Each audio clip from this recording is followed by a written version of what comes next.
Good evening. My name is Emily Zinn, and I'm the Associate Director of the Carsey-Wolf Center, and it is my great pleasure to welcome to the Pollock writer and producer Kira Snyder to talk about her work on The Handmaid's Tale. Kira, thank you so much for coming. Thanks so much for having me. It's such a pleasure. Now, so I want to start first with the question of your initial involvement with The Handmaid's Tale. When did you get involved with the project, and what attracted you to working on The Handmaid's Tale? Well, I had been working on another show called The 100. It was on the CW. Really fun, cool, dystopian young adult show. And I had happened to be working on that show for the first 2 seasons with Bruce Miller, who is the creator and showrunner of The Handmaid's Tale. And I had worked with Bruce off and on in times past, but he left The 100 to work on something he couldn't talk about until finally I got a phone call when I had just finished season 3 of The 100, and he said, "Hey, I'm doing this project. Would you be interested in reading the script?" And I said, "Oh my God, of course I would, because I love the book." So I read an early draft of it, and once it kind of got rolling as a project, he mentioned my name to MGM, and I went in to meet with them, and I joined the staff for that first season, and I've been with the show the whole time. And actually, a lot of the people on staff have been there since the beginning. There has not been a lot of turnover, which is a really good sign for a show. Yeah, it's a great staff. That kind of continuity is really great. We try to add some new voices every year just to get some new eyes on the material, new voices in the mix. But Bruce has kind of collected people from a bunch of shows he's worked on basically his whole career. So there's a woman who worked with him when he was on ER, and some of us came on with some other shows. But it's a terrific group. Excellent. Yeah. So just gathered up his team. So I'm interested in the idea that these last 2 projects you worked on, The 100 and Handmaid's Tale, are these dystopian texts. So I wonder if you can talk to us a little bit about the appeal of that form for you. What do you like about dystopia as a genre? Yeah, I do love me a good dystopia, and I think a lot of people do. A lot of shows, there's so many that are kind of in these worlds that are in the future or alternate versions of our world where they're broken. I find them compelling for a couple of reasons. I mean, sometimes they're very much cautionary tales, like our show. If you're not paying attention to where the world is going, if you are apathetic, if you don't get involved, bad things can happen. But also, I like the kind of survival adventure kind of aspect of it. It ends up being kind of a what-if kind of story. Like, how would I survive? Would I be plucky? Would I fold? How would I make my way in the world? And also the deeper questions of how do you change as a person when your survival is minute to minute like it is for June? What do you give up? What do you sacrifice? How do you change kind of deeply and morally and spiritually? Yeah. What if you have to give birth by yourself? By yourself in a summer isolated house. Yeah. Okay, good. So I'm interested too in the various hats that you wear for this show. You are both a writer and an executive producer. So can you talk to us a little bit about how those 2 roles operate and how they interact in your daily life? Yeah, so that's one of the things I enjoy most about working in television, as you and your audience may know. TV is where the writer is really kind of king or queen, or pick your moniker of your choice.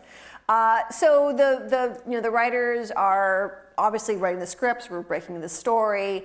Myself as a senior writer, I will often mentor younger writers or offer early feedback or try to help problem solve if they're working on scripts.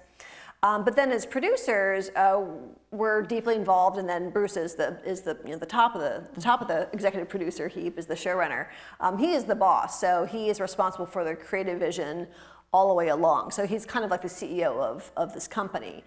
So then myself and the other EPs on staff are kind of his lieutenants, so he delegates to us. So we take certain things off his plate. We'll go to meetings in his stead. One of my areas of helping in times past has been the casting liaison. So I kind of track which characters we need for which episodes, so we can get those deals locked up. I'll write breakdowns and signs for casting the actors. I'll take a first pass at watching the auditions. All of that's really just to try to take some things off of the showrunner's plate, because it's a very all-consuming job. Right. So the producer does those things, but yeah, we're involved start to finish. So we obviously write the scripts. We're involved in prep. We're talking to the directors. I actually have a call scheduled with the director for 402, an episode that I wrote for season 4, coming up on Friday. So those are ongoing conversations. We might go to set to cover set. So that's answering questions and solving problems, maybe adjusting lines if an actor has a question. And then we're in post, so we're there for the editing and the music spotting and all those. And sometimes even yet more writing. There might be additional dialogue that needs to get added even after it's all been shot and edited.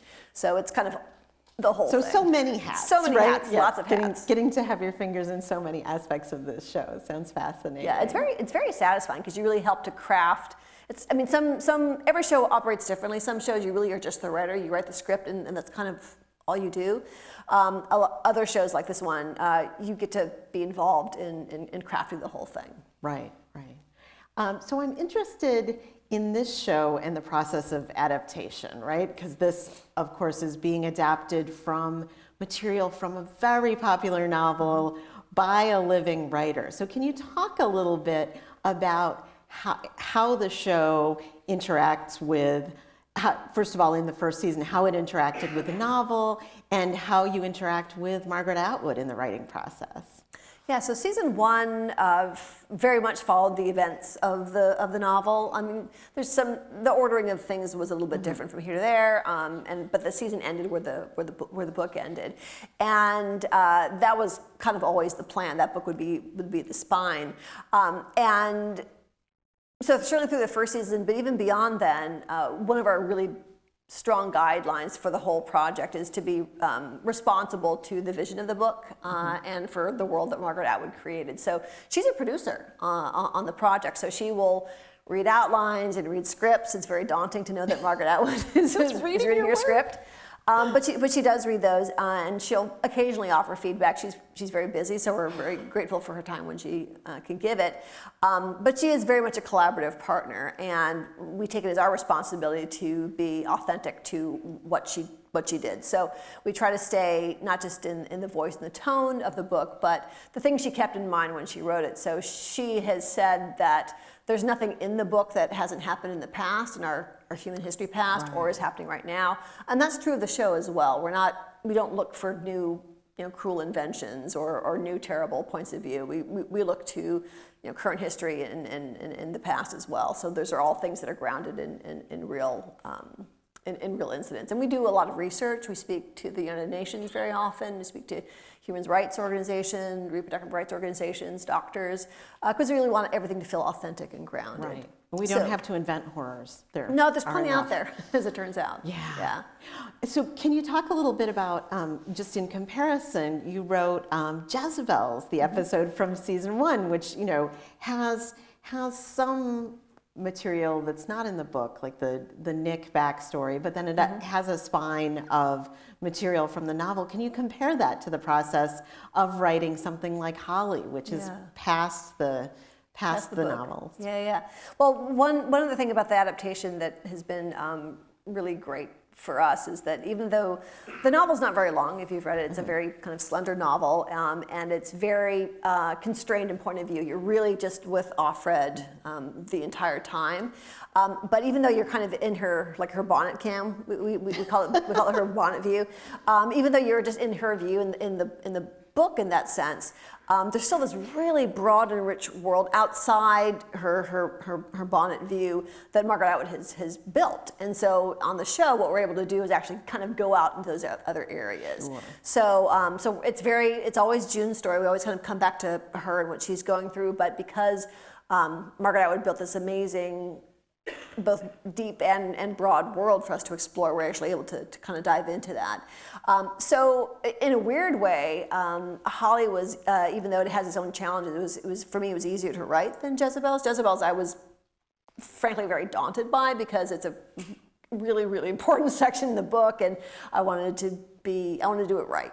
And it's such a strange new space to take those characters into, right? Yeah, because you will have been Well, in our show, you had the flashbacks, but you're in her corner of Gilead the entire time, and then everything's so constrained and careful, and then you go to this place, which is this kind of weird, funhouse mirror flashback of what men think a fantasy brothel would be. It's all constructed. It's not a real place for any real sense, which is one of the reasons why we wanted to show kind of the behind the scenes section of Jezebel's. Yes. Because what we were able to do there is contrast what the men want for themselves, which is something that looks very, pretty and sexy and elegant and put together, and then these women are they're living in sexual slavery. So, the dorm they're in, the research we looked at were women are sexually trafficked and what those kind of backstage spaces look like. So Jezebel's was daunting because it is a key part of the book. We get to see Moira again. We haven't known what's happened to Moira. Right, reuniting her with that key figure. Yeah. Nice. And then Holly was a little bit more freeing because we knew, she starts the season pregnant, so we know she's going to give birth at some point. And then this particular story, just the very broad strokes of her being in a place where she has to give birth by herself was in Bruce's mind from the very beginning, probably of the show actually. But how and where and the details of how this was going to happen, we didn't know how that would unfold until we got to that part of the story breaking process. Interesting, but he knew he wanted to give her that particular challenge of sort of giving birth in isolation. In this way. And where that was going to be, up until the episode previous, where she's brought to this kind of strange, boarded up summer house to meet Hannah, we didn't know where she was going to be giving birth. So the idea became pretty early on, instead of taking her out of this really amazing location and finding her someplace else to be stranded and isolated, how about we strand her here? How about we leave her where this traumatic event had happened? So that was a piece that came into focus really early in the process. Yeah, and it's such a wonderful, strange, and uncanny space to work in. You were talking a little bit backstage about your notes in the script about tone. Can you say a little bit about what you wanted the tone of that those scenes to be? Yeah. So Dana Reed is the director of this episode. She's directing for us actually this season as well. Really talented. She got nominated for an Emmy for this episode, for a DGA award, very deservedly. So we don't do a ton of directing on the page. We have lots of conversations with the directors when we work with them. But for this one in particular, the things we were really leaning into were June's kind of struggle to survive. Someone described this episode to me once as kind of like the Revenant for feminists, which I thought was a really kind of funny description, but it is. It's a grueling ordeal.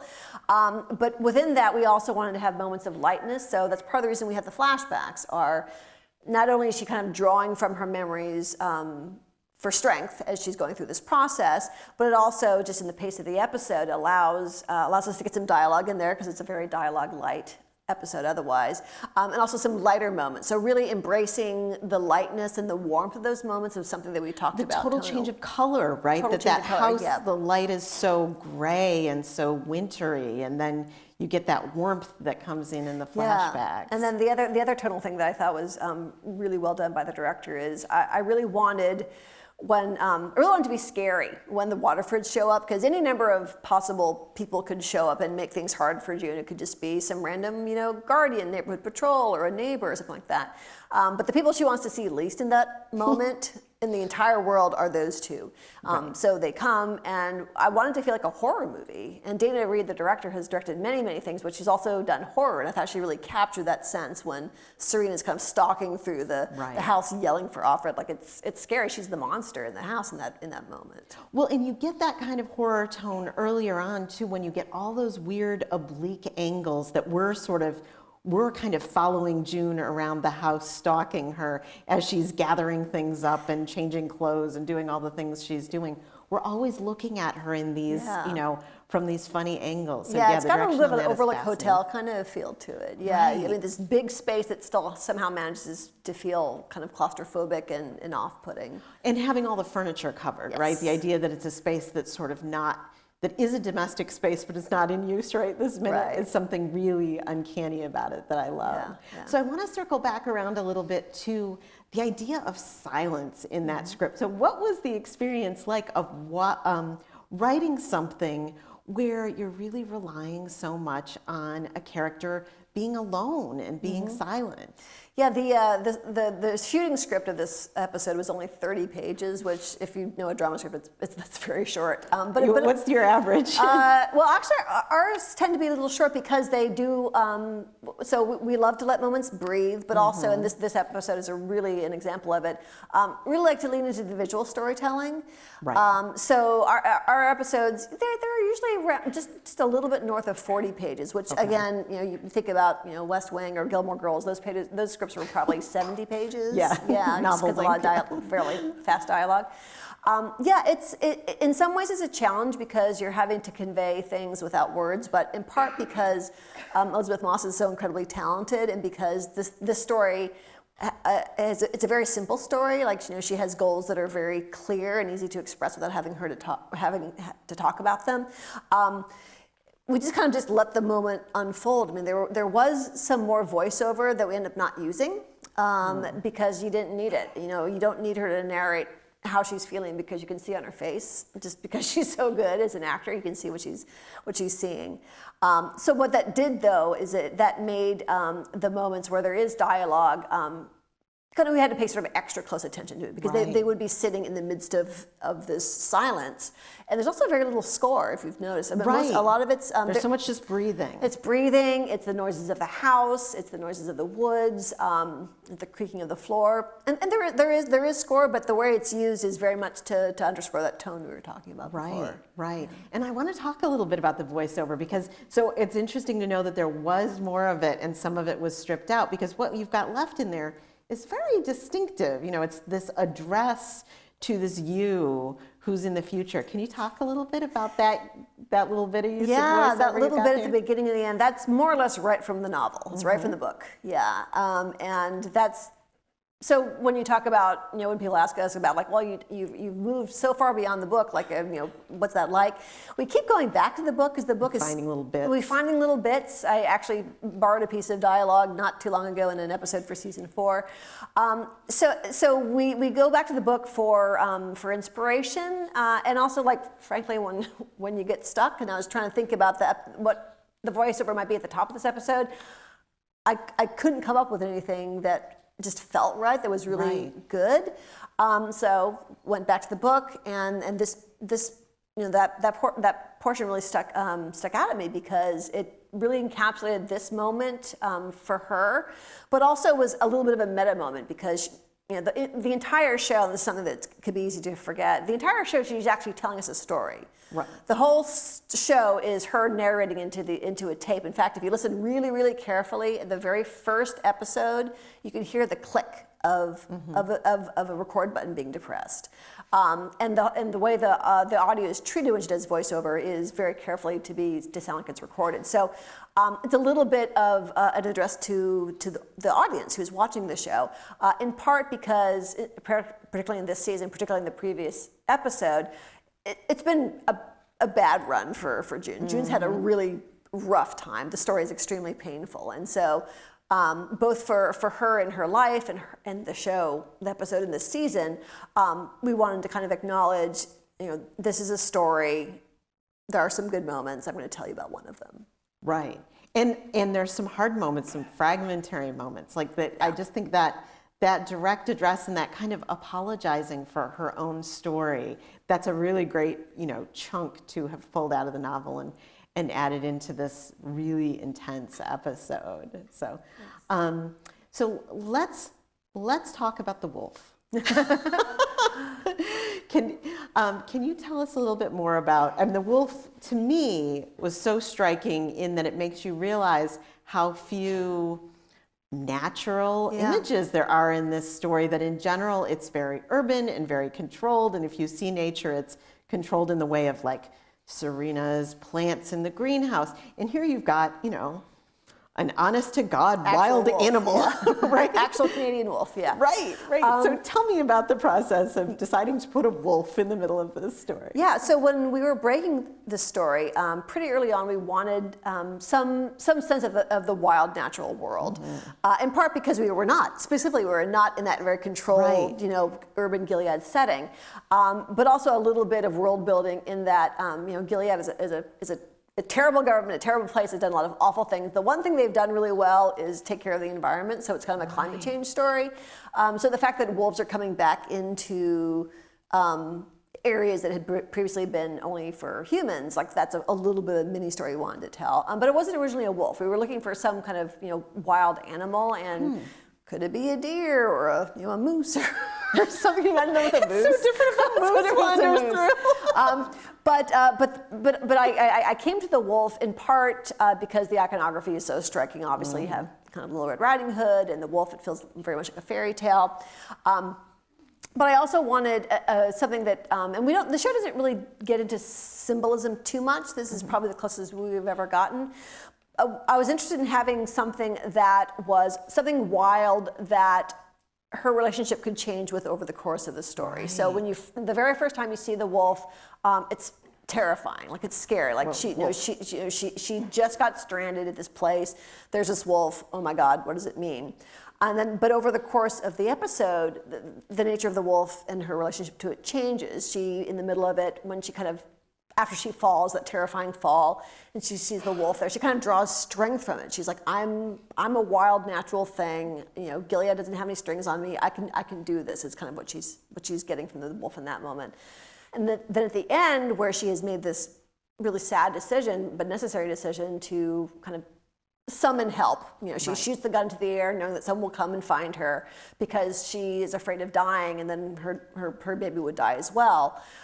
She's doing that. She's basically giving herself back to civilization, and that's what. And then the wolf goes. The wolf returns to the wilderness in the same time that she returns to civilization. Is going back to civilization, and then also just the kind of the slightly more plot reasons. We wanted her to have a threat that was outside, but obviously she's 9 months pregnant. It's snowy. She's not going to get very far. But we wanted something out there that kept her from even making a go for it out through the woods.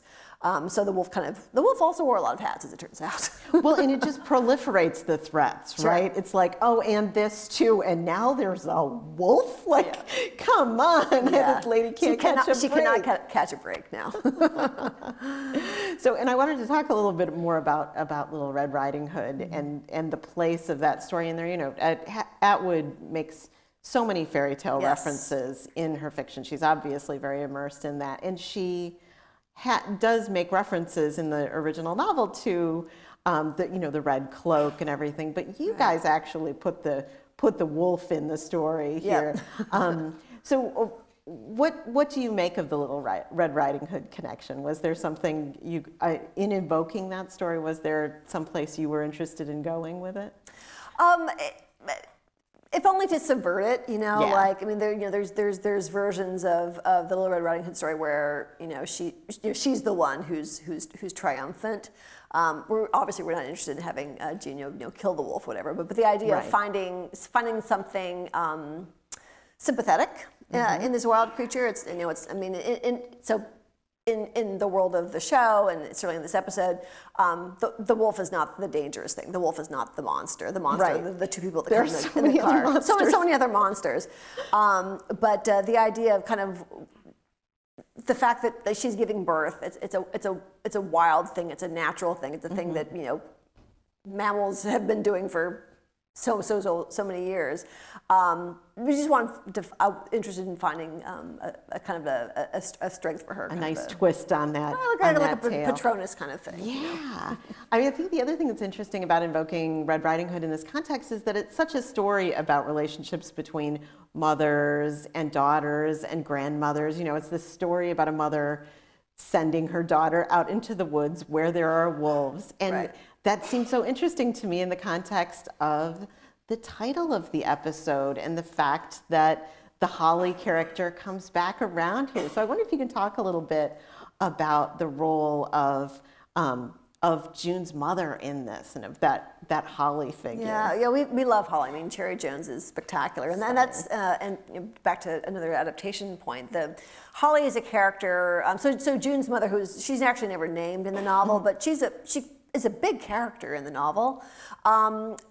But we just didn't have space for her in season 1. Like we kept trying to find a place to put her in, but there just wasn't room for her. We only had 10 episodes in season 1, so there wasn't room for that character. But we were actually able to tell more of the Holly story in season 2. So that's that's something that we saved from season 1 to put into season 2. So how we got to having her back in this episode at the end of the season, towards the end of the season, is really just doing the work of the story work of thinking. What is June thinking about? June is going through this process. It's there are a lot of moms and dads in our staffs, and sort of talk through of course you get reminded of your previous births or your previous kids when you're about to have your second, and we want to tell the story of how Holly was involved in that, and they're not all good memories. I mean the drop off scene there is pretty much a direct anecdote from one of our other writers, just how heartrending that is. It's, you're just dropping your kid off at school. It's a fairly harmless thing, but the kid can make it really hard for you to leave, and so you have to put on the brave face, and it's a story of separation. So having those moments, that things she would be thinking about, things that kind of haunt her or bother her, but also towards the end when she realizes she has to do this, she has to give birth.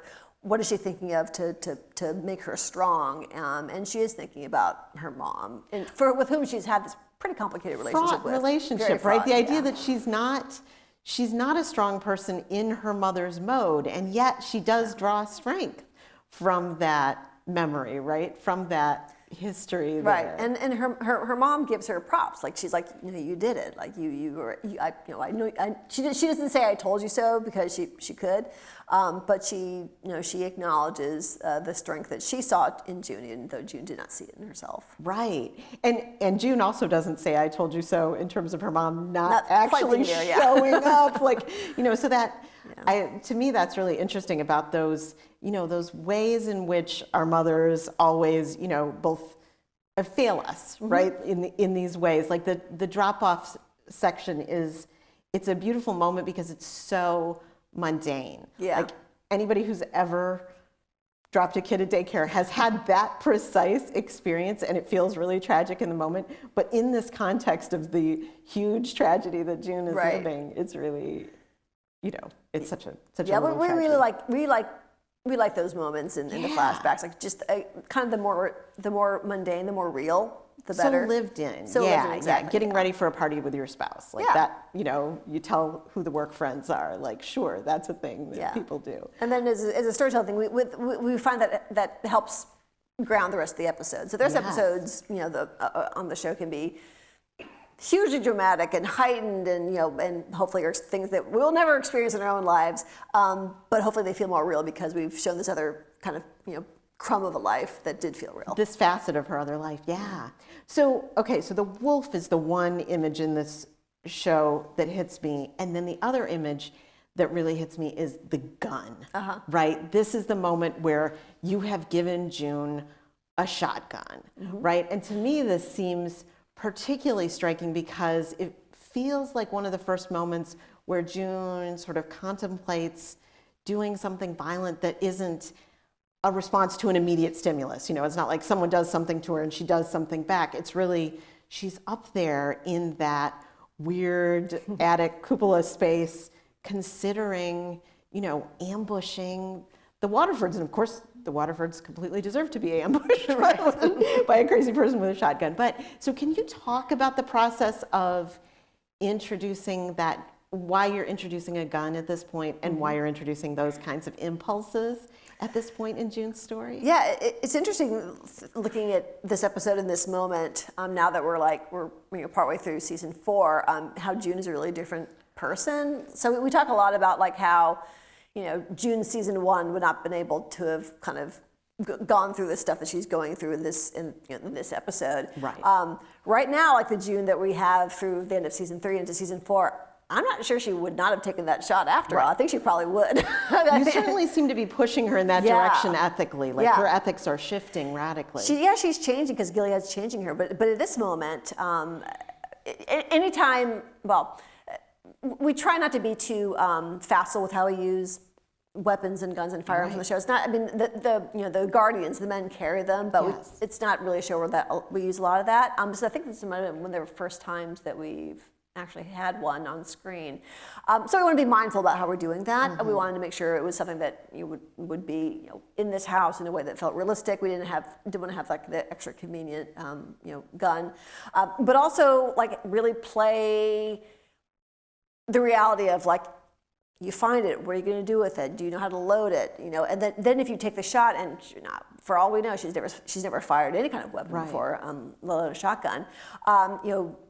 Can you take the shot? In that moment, her humanity wins. She cannot take the shot. She sees Serena completely reduced to just saying, I have nothing, over and over again. Like, this woman is completely broken, and she hesitates just long enough that she loses her opportunity to take the shot.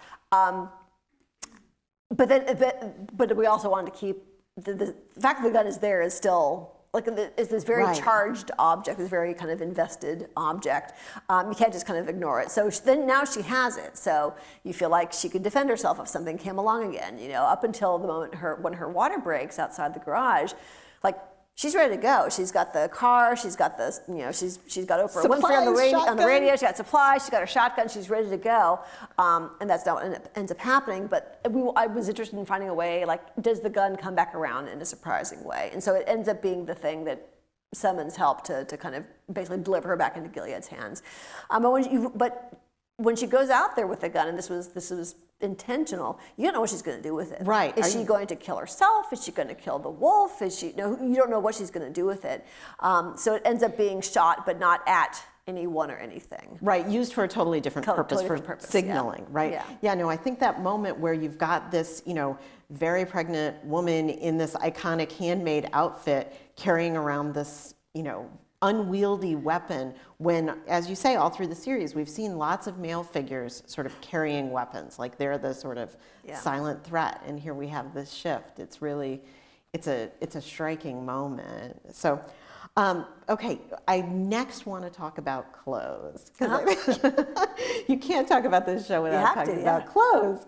And I think in this episode, you've got a lot of great moments with the clothes, right? You've got those wonderful overhead shots with her red dress against the white snow and that really beautiful imagery. But then you've also got those moments where she's sort of stomping through the house, opening wardrobes, trying to find something to cover the red dress. And I love the fact that she rejects the closet full of wife outfits, grabs that big black overcoat that she's going to take the commander clothes. So can you talk a little bit about what it's like to write for a production where clothes play such a central role? Yeah, it's I'm so glad you bring it up. It's so interesting because you feel like in a world like our show where at least for the women and actually for the men too, like your wardrobe is very limited. It's kind of like grow animals for grown-ups or uniforms for civilians. We spent a lot of time kind of talking about what people were wearing when. It was really fun to get June in a Martha's outfit in season 3, kind of pretend to be Martha for a little bit. So what that means though is that it makes, in a good way, dramatically, it makes things very hard if you're a woman more generally, and June specifically. So, and kind of walking through the things she'd be trying to do before she left, because I'm sure some people, once she saw the car, people were like, just get in the car and go. And we wanted to be more mindful, like she's going to be smart about it. She knows she's going to give birth kind of any minute now, so she's going to take, she, as far as she knows, no one knows where she is. No one's coming to look for her. She doesn't know that until the Waterfords show up. So she's not dawdling, but she wants to get food and water and medical supplies and a blanket, because if she's going to do it, she's going to do it right. And then she realizes, I look like a woman. I look like a handmaid. I can't. I look like a stop sign. I look like a stop sign. I'm very, very visible. So she goes back in, and the wife clothes. I mean, I love how it plays as disdain, but it's also realistic because women can't drive in Gilead. Right. So a wife driving a car would get pulled over just as fast as a handmaid driving a car. So what she's trying to do is disguise herself, like trying to hide her femininity. Right. She's 9 months pregnant. Like she cannot hide her femininity. She's a big giant She has coat. a big coat that barely covers her. And so that kind of, seeing herself and like she's trying to cloak her fact that she's a woman, naturally takes her back to when she was very much a woman, like the getting dressed for the party scene with her husband. But yeah, and then at the end, she's naked. She has no clothes on. Right. It's like she's kind of like rejected all of that, rejected everything that Gilead has made her put on, and she's just herself. Embracing the sort of wolf identity. Yeah. I also love the fact that there keeps being that dress form.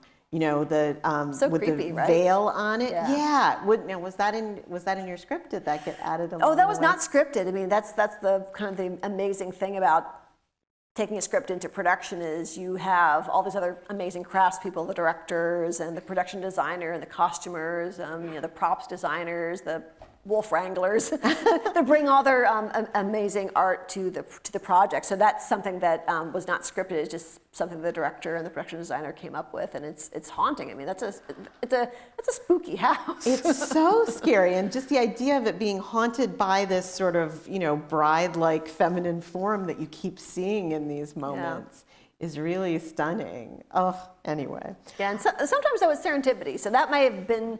Might have been in the that house. That might have been a happy accident. You mentioned before the amazing overhead shots of her running with her red cloak against the white snow. I believe that shot was always planned, but we didn't know we would have this amazing blanket of snow because a day or two before this there was no snow, and like, literally 2 days after this episode filmed, it was 40 degrees and the snow was all gone. So we got super, super lucky. It's stunning with the snow. It's beautiful. Oh yeah, we could have spent a lot of money in CG to try to get that done, but no, it did. The Toronto winter actually helped us out there. Very It was useful. very, very cold. Very useful. As you can tell. I also want to know about that voice on the radio. The moment when she turns on the radio and it's Oprah. Yeah. Why did you guys choose Oprah? Well, so is it Oprah? Who knows? The DJ never identifies herself. Right. She's identified in the script as just a female DJ. And so we had, I'd written the female DJ, and I believe it was an idea of someone in our production office to see if Oprah would be willing to do it. So I'm not even sure how these things happen, but someone talked to somebody, and someone talked to someone else's people, and she was up for it.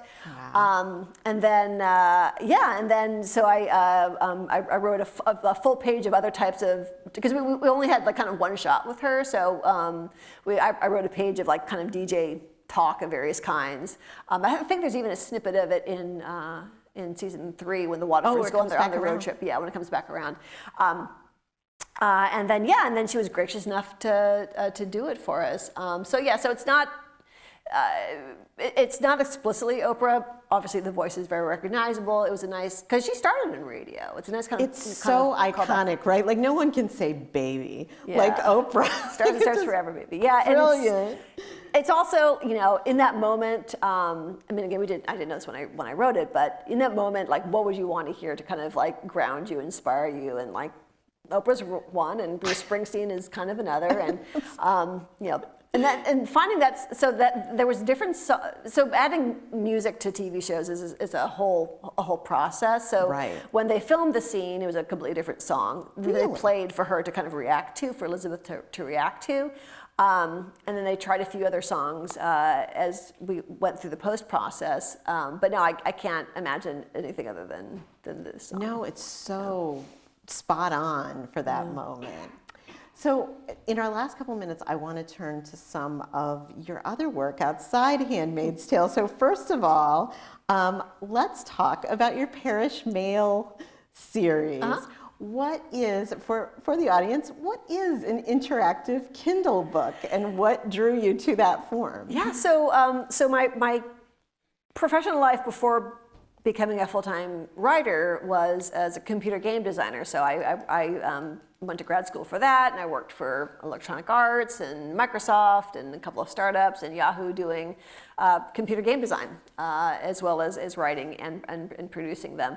So I love interactivity. I think interactive narrative, that's what I did my graduate thesis on, was interactive narrative. So I love that as an idea, something where there's an authored story, but you, the participant in the story, have agency and choice in what you do.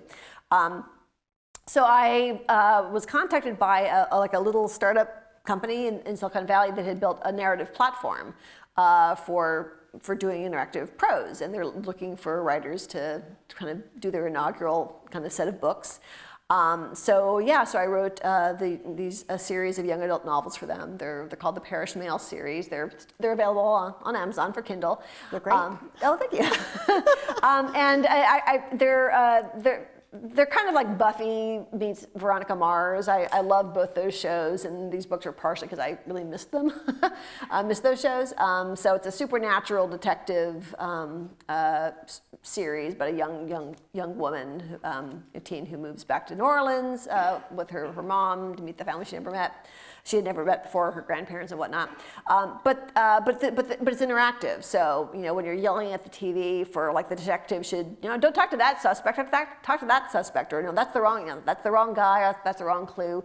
Here in the books, you actually get to choose the clues that she follows. You also get to choose some of her like kind of more character-based things in her life.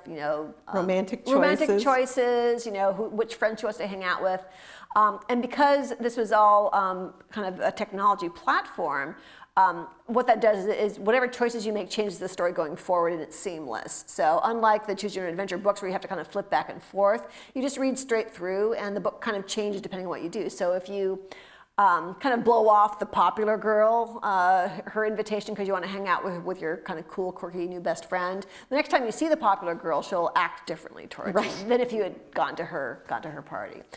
They were really fun. That was it was very creatively challenging because the books that you'd read the book and it's about 40,000 words that you would read, but I wrote about 60,000 words because of all the different choices. You have to do all the other permutations, right? Yeah, so I wrote 3 of those. I would love to write another one at some point when I have some time. Yeah. I think in general it feels like your career is such a great model for students thinking about careers in the industry because you've done writing in so many different genres, that you've done this writing for video games, and you've written fiction, and you've written for TV. And I wonder if you could talk a little bit about how those different media have played off each other in your writing life. Yeah, well, one thing I will say at first, though, is that kind of playing in different media is increasingly common. Like it didn't used to be. It used to be like I'm a TV writer, or I'm a feature writer, or I'm a comic book writer. Now nearly every writer I know, even full-time professional writers, are doing lots of different things. Partially because it's fun. It's always great to kind of try something new, or try different type of storytelling, or kind of stretch your muscles in a different direction as a writer, but also because the business is changing very quickly and there's lots of new opportunities. So being able and wanting to write in different media is a really good thing. I mean, that kind of narrative curiosity is I think serves writers really well. So don't feel like you need to get stuck in like, oh, I'm just going to do movies, because chances are you won't. I know very few writers who kind of stick to one medium, either for logistical getting job reasons or because it's fun.